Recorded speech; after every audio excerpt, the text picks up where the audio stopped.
आज का टॉपिक है प्रीपोजिशन। इस क्लास में हम प्रीपोजिशन को समझने वाले हैं विद ट्रिक के साथ। आई होप आज के बाद आपको प्रीपोजिशन में कोई कंफ्यूजन नहीं होने वाली है। आप अगर इस क्लास को पूरा देखते हो तो ये आपको इंग्लिश बोलने में बहुत हेल्पफुल रहेगी। प्रीपोजिशन प्रीपोजिशन किसे कहते हैं? प्री का मतलब होता है पहले, पोजीशन का मतलब होता है स्थान। जो शब्द नाउन या प्रोनाउन का वाक्य में दूसरे शब्द के साथ रिश्ता बताते हैं उसे हम प्रीपोजिशन कहते हैं। प्रीपोजिशन क्या कौन कौन से होते हैं? On, in, at, into, over, between, among etcetera, ये सब क्या है? प्रीपोजिशन है। मैं इसे एग्जाम्पल के साथ समझाती हूँ। जैसे टाइम, प्लेस और मोमेंट में के साथ हम क्या प्रीपोजिशन का यूज करते हैं? जैसे कलम मेज के ऊपर है, the pen is on the table. Next sentence है वह घर के अंदर है, ही इज एट होम। हम छत पर हैं, we are on the roof. Next sentence है खिलौना डिब्बे के अंदर है, द टॉयज। खिलौना डिब्बे के अंदर है, the toys is inside the box. आपने इन सब सेंटेंस में क्या देखा?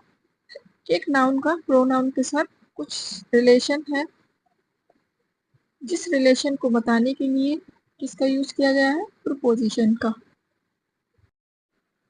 यूज ऑफ इन। सामान्यतः इनका अर्थ होता है मैं, के लिए इस्तेमाल किया जाता है। इसका इस्तेमाल समय के साथ होता है। महीनों, साल, मौसम, शताब्दी बताने के लिए इनका यूज किया जाता है।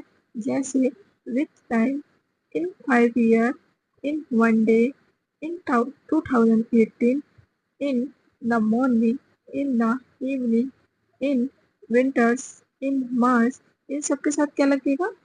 इन लगेगा। नेक्स्ट पॉइंट है किसी बड़े स्थान के साथ, जैसे कोई भी देश, कोई भी राज्य, महानगर के लिए हम इसका इस्तेमाल करते हैं, इनका यूज करते हैं।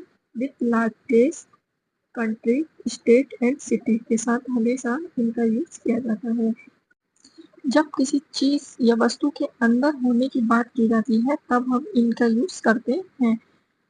इसको हम सेंटेंस के साथ काफी अच्छे से समझते हैं। फर्स्ट एग्जाम्पल है मेरा जन्म 1999 में हुआ था। I was born in 1999। मैं 1 घंटे में वापस आ जाऊंगा। I will return in an hour। Next sentence है वह घर में है। किसमें है? घर में। तो हम किसका यूज करेंगे इसके लिए? इनका। He is in the home. और सेंटेंस में किसकी बात की गई थी? ईयर की। तो ईयर के साथ हमने किसका यूज किया? इनका यूज किया। सेकेंड एग्जाम्पल में किसकी बात की गई है? घंटे की, मतलब टाइम की। टाइम के साथ भी हमने किसका यूज किया? इनका यूज किया। थर्ड सेंटेंस में भी किसकी बात की गई है? घर के अंदर।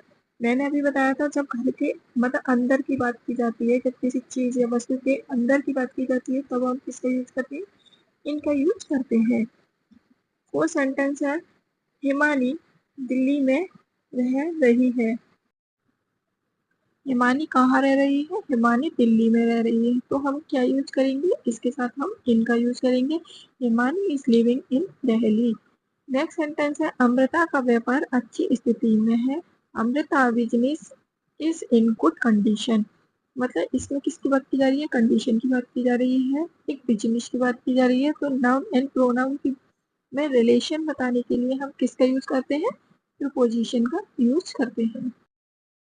कुछ सेंटेंस के साथ मैं आपको इनका यूज करना सिखाती हूँ। जैसे मुझे इस मोबाइल में गाने नहीं मिले। आई don't find any song in this mobile. मतलब किसके अंदर? मोबाइल के अंदर। नेक्स्ट सेंटेंस है हमने ये एक किताब में पढ़ा है। We have read it in a book. Third sentence है मुझे तुम्हारे लैपटॉप में कोई गेम नहीं मिला। I don't find any game in your laptop. किसके अंदर? गेम किसके अंदर नहीं मिला? लैपटॉप के अंदर। अंदर की बात की गई है इस सेंटेंस में। नेक्स्ट सेंटेंस है इस व्यंजन में नमक मत डालो। Don't mix salt in this dish. इसमें व्यंजन में सबके इस सब सेंटेंस में किसकी बात की गई है? अंदर की बात की गई है। जैसे गाने मोबाइल के अंदर, किताब के अंदर पढ़ा, लैपटॉप में अंदर। इनका यूज किसके लिए बताया था? मौसम के साथ भी। जैसे बसंत, समर, मानसून, ऑटम, विंटर, ये सब क्या है? मौसम है। तो जैसे एग्जाम्पल, हम आपसे गर्मी में मिलेंगे, I will meet in the summer. हम आपसे सर्दी में मिलेंगे, we will meet in winter. Next है, बरसात के मौसम में कीड़े बहुत होते हैं। There are many insect in the rainy season. पतझड़ में पेड़ों के पत्ते झड़ जाते हैं। In autumn the leaves of the tree fall. इनका यूज किसके लिए भी किया जाता है? किसी देश, शहर, द्वीप, महाद्वीप के लिए इनका यूज किया जाता है। जैसे मैं दिल्ली में रहता हूँ, आई लिव इन दिल्ली। वो अमेरिका में पढ़ाई करेगा, तो he will study in America. Bharat Asia में स्थित है, India is located in Asia. मैं यूरोप में इंजीनियरिंग की पढ़ाई करूंगा, I will study engineering in Europe. इनका यूज साल, महीने, घंटे, सेकंड में भी किया जाता है। ये मैंने आपको फर्स्ट पॉइंट में बताया था। जैसे वो 2015 में घर आएगा, he will come home in 2015। मैंने जून 2009 में कंपनी छोड़ी, I left the company in June 2009। मैं जनवरी में पैदा हुआ था, आई वॉज बॉर्न इन जनवरी। हम दिसंबर में यहाँ रहेंगे, we will stay here in December. इनका यूज कब, कहाँ, कैसे करना है, आई होप आप अच्छे से समझ पाए होंगे। अगर आपको कोई भी डाउट एंड कोई भी चीज़ समझ नहीं आती है, आप मुझे कमेंट करके पूछ सकते हो। अगर क्लास अच्छी लगी हो तो वीडियो को लाइक एंड शेयर करना ना भूलें। अगर चैनल पर नए हो तो चैनल को सब्सक्राइब करें।